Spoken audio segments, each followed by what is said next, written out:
Ever get that strange high after you finally empty out that messy drawer that's been staring at you for years? That good feeling is not random. There is real psychology behind why getting rid of clutter feels so satisfying. Let's break down what is actually going on in your brain when you cannot stop organizing. First, there is the dopamine effect. When you declutter, your brain releases dopamine, the chemical that makes you feel rewarded and motivated. Every time you throw something away or put it in the donate pile, your brain gets a small reward signal. But it is not just about cleaning. It is about taking control. Most of life feels unpredictable. Work can be stressful, relationships can be messy, and a lot of things are simply out of your hands. Decluttering is different. You are fully in charge. You decide what stays. You decide what goes. That sense of control matters more than people realize. This ties closely to anxiety. Many people who enjoy decluttering are quietly dealing with stress or anxiety. Physical clutter creates visual noise, and that noise overloads the brain. Research shows that messy environments raise cortisol, which is the hormone linked to stress. For someone who feels anxious, organizing becomes a way to cope. You may not be able to fix your job today. You may not be able to untangle a complicated relationship right now, but you can clean your closet. And when you do, your brain gets the message that at least one part of life is manageable.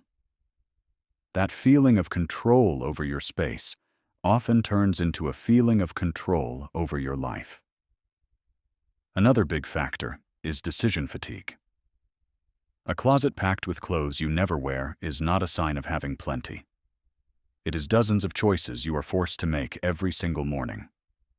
People who love decluttering are often trying to reduce mental effort. When you keep only what you actually use and care about, daily tasks become simpler.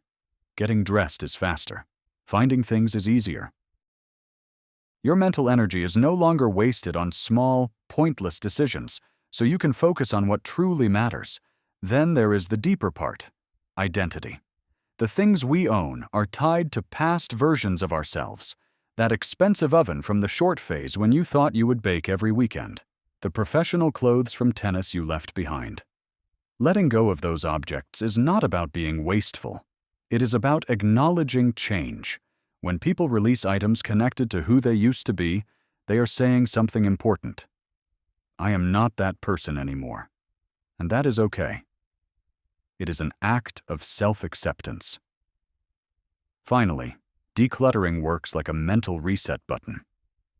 After a breakup, a move, or the start of a new year, changing your surroundings helps signal a fresh start inside your mind. Cleaning up the outside helps organize the inside. For people who love this process, an empty shelf is not empty at all. It represents possibility. It is space to breathe. It is room for something better to come next. So when you see someone happily organizing their home, remember this. They are not just cleaning. They are taking back control, calming their anxiety, and making peace with who they are becoming. That is a lot of psychology hidden inside the simple act of letting go. If this resonated with you, leave a comment below and hit the subscribe button.